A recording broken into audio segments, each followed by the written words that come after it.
Freedom Munitions X-Def ammunition, 9mm versus 357 Magnum. So Freedom Munitions makes defensive ammunition, and they kind of market it as that, you know, you're getting 50 round boxes for the price that a typical 20 or 25 round box would cost, and they claim it performs as well as any other defensive ammunition. So what we have today is our 9mm and a 124 grain. Interesting thing about this is it says on their website 9mm plus P. On the box it does not say plus P, and I had to look up a lot of this information because the stickers they have on these will wear off really easy and you can't see what they say. But basically our 9mm is rated at 1125 feet per second for a 124 grain jacket hollow point. So that would not suggest it's a plus P, but you know, that's still a pretty low rating for a 9mm. Now our 357 Magnum is a 125 grain jacket hollow point. So 124, 125 grain. This is rated at 1575 feet per second, but they do specifically list an 8-inch barrel, which I don't know anybody that has an 8-inch barrel revolver in 357 Magnum, but that's what they test. So I'm going to use my 4-inch barrel Smith & Wesson 686 to test the 357 Magnum, and my 5-inch barrel MMP 2.09 to test our 9mm. So I'm basically starting with my longer barreled handguns to try to get the best performance I can get out of these, and then after the fact in a different video I'm going to test these in our short barrels and see how they perform. And about a 4-inch revolver has about the same amount of travel in that gun with that bullet as a 5-inch semi-auto, because a 5-inch semi-auto includes the chamber in that measurement. A revolver does not. So we'll see what we get with these. I had a lot of requests to test these, so I'm going to go through the chronograph, see what kind of velocity and accuracy I get at the same time. Then I'm going to hit my 10% clear ballistic block here. So I'm going to do a plain clear ballistics test, just into plain clear ballistics, to see what the best potential of those cartridges are, you know, not to get any hollow point clogging with denim or anything like that, and see how they're supposed to perform. And then we'll do more of our real world simulation, where I have 4 layers of denim on this first 3-inch piece that represents our pectoral muscle, and after that we'll have a 1/4-inch medium density fiberboard right here that's going to represent hitting ribs or sternum, and that'll be more of our real world test. And then I am going to shoot at the steel target to see what kind of accuracy I can get on steel with these. So let's get started with this test. All right, first up we have our 9mm 124 grain jacketed hollow point rated at 1125 feet per second. Let's see how I get my 5-inch M&P here. See how close we get to 1125 feet per second. $11.37, $11.75, $11.62, $11.44, $11.61. So just a tad above rated velocity. They are impacting a little bit high from my point of aim, so that's something to note. Now our 357 Magnum 125 grain here.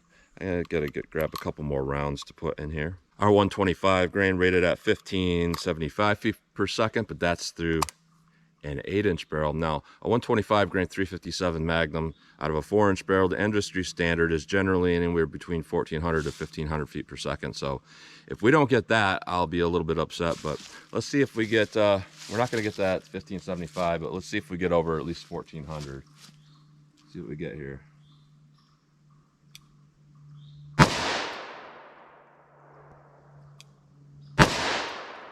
$14.98, $15.05,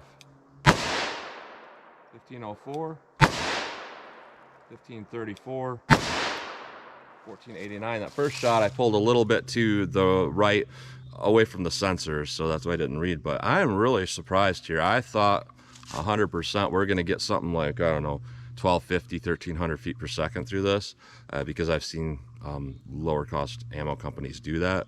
Pretty surprised that we got over 1500.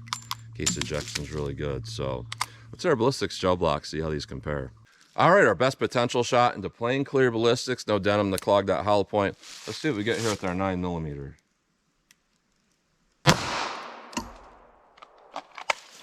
All right. Hit it with our 357 Magnum now. We'll take a look.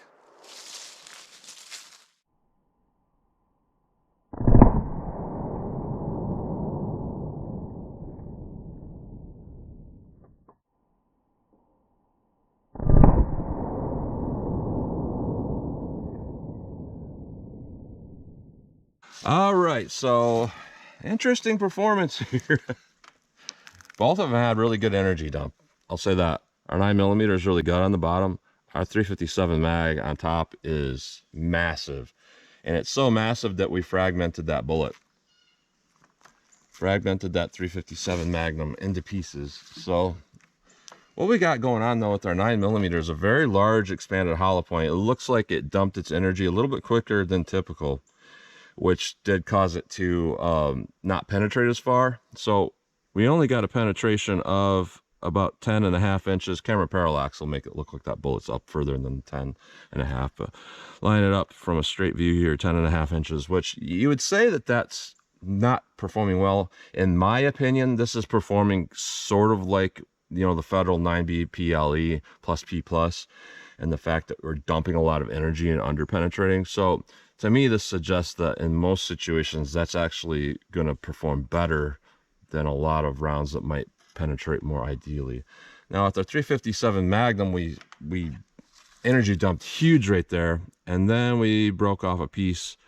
But our total penetration is 15.5 inches. I can't really see that bullet very well to see, you know, what it looks like. It does look like it's fragmented up quite a bit. It looks really messed up, but that's not to say that's bad performance based on that. But let's put on our denim, put in our MDF, see how they compare in more of a real world simulation now. All right, both of these had an issue with over expansion. That sounds kind of counterintuitive, but yeah, if you expand too quickly, you're gonna under penetrate. It'll still work well for self-defense, but if you had to make a shot through the side, it's gonna not quite penetrate enough. But putting denim in the way, which is, you know, basic normal clothing, that should lower that expansion threshold down just a little bit, and we'll probably get better performance. So let's see what we get with our 9mm, 4 layers of denim, 3 inches of clear ballistics, a 1/4 inch MDF.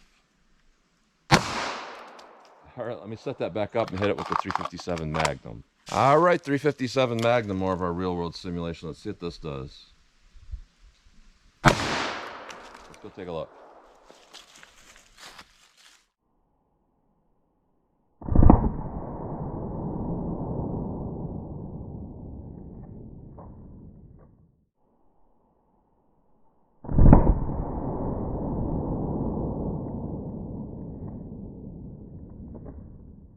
All right, so the MDF split in half right away. This is where our 9mm impacted right here. It had really, really big expansion, and I put it back together. It just cracked in half, and then the 357 hit here.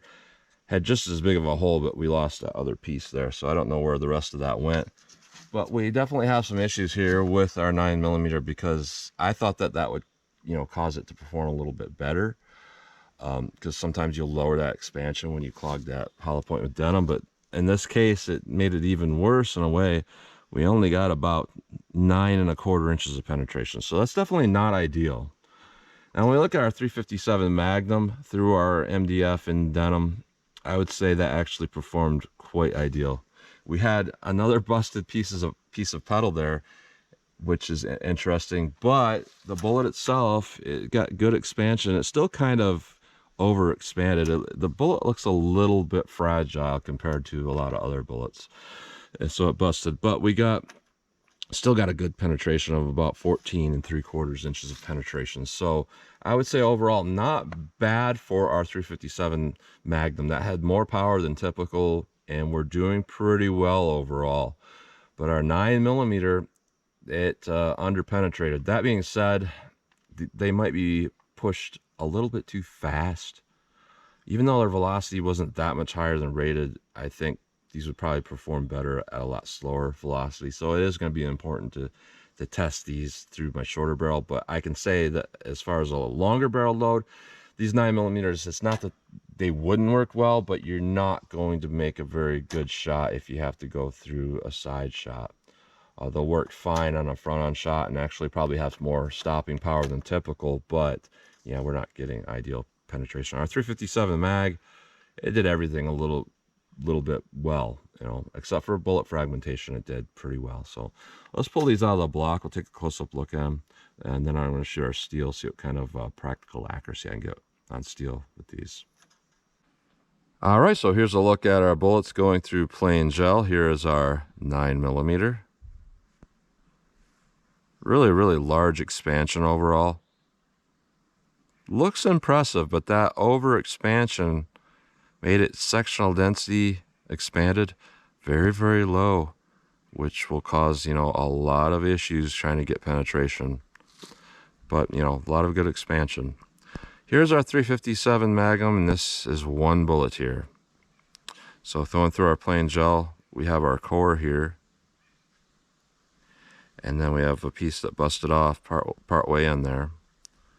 And then we have what looks like the entire skirt of that bullet and the back of that bullet. So it's like that lead is a little bit soft and that jacket or plating just slipped right off that bullet. So not particularly ideal. However, that being said, I think this is the last thing that you would want if you're going to get hit with a very powerful 357 Magnum, because that's going to cause a lot of damage. So even though this might look like it failed because it broke up, yeah, that would be not something you'd want to get hit with.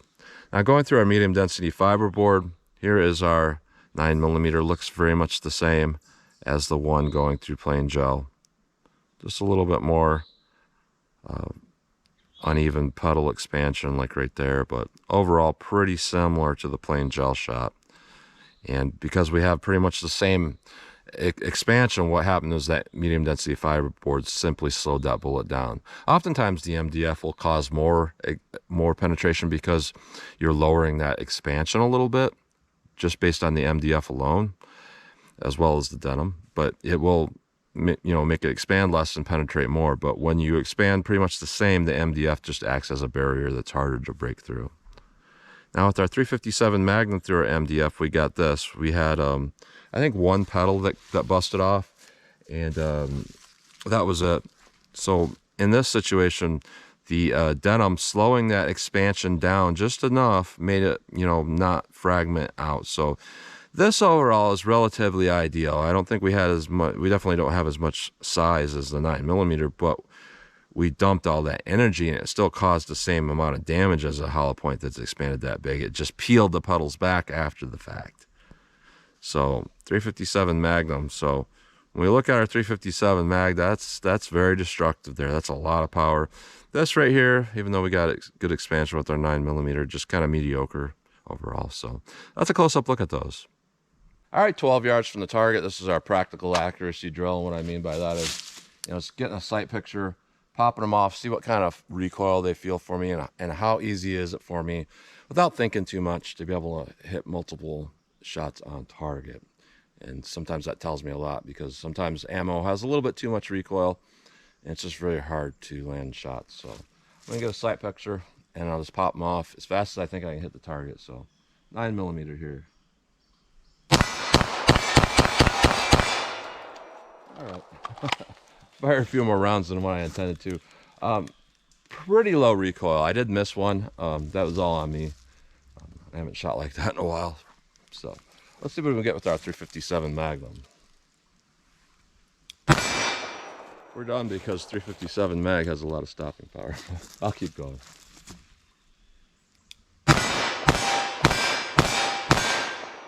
What's interesting about that ammo is it does not have a ton of recoil for the amount of power it had. It almost feels like a short burning powder, or a quick burning powder. But we have a little bit of flash, quite a bit of flash, coming out both sides of the cylinder gap. Very shootable, but still it's hitting with a lot of power. So that's pretty decent load overall. So let me back it up and keep shooting at that steel.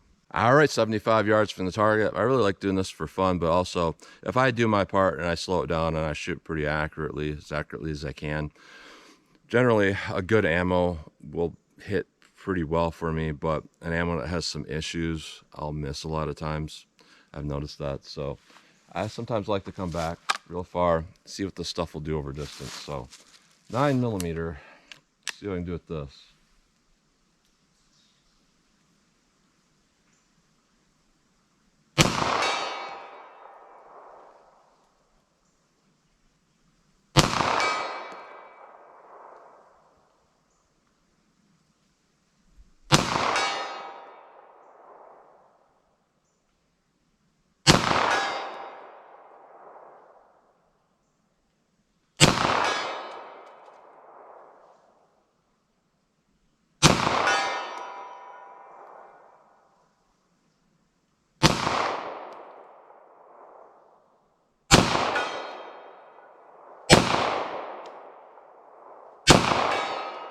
All right, so the misses were on me because I did feel myself kind of jerk that trigger a little bit on those misses.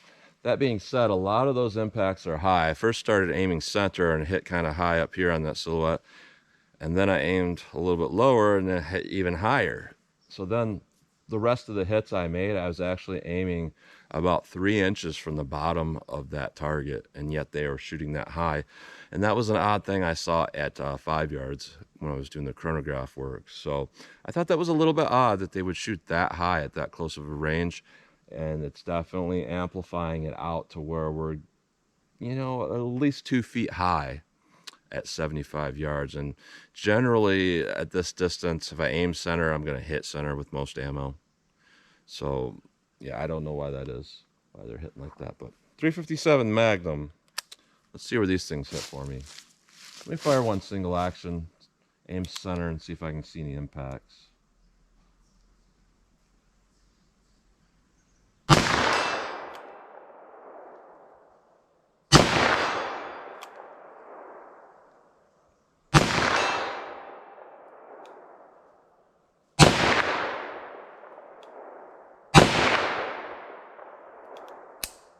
So definitely me on those misses, because if I can hit single action and then I switch to double action and I start missing, that's probably just me.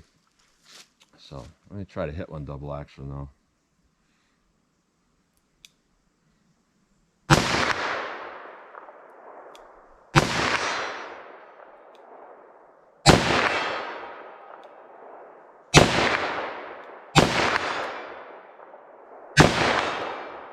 All right, so overall, the first thing that's standing out right now I'm going to talk about is I'm very impressed with this 357 Magnum. I don't know how it's going to perform in a short barrel, but what's really interesting about this is how low the recoil is.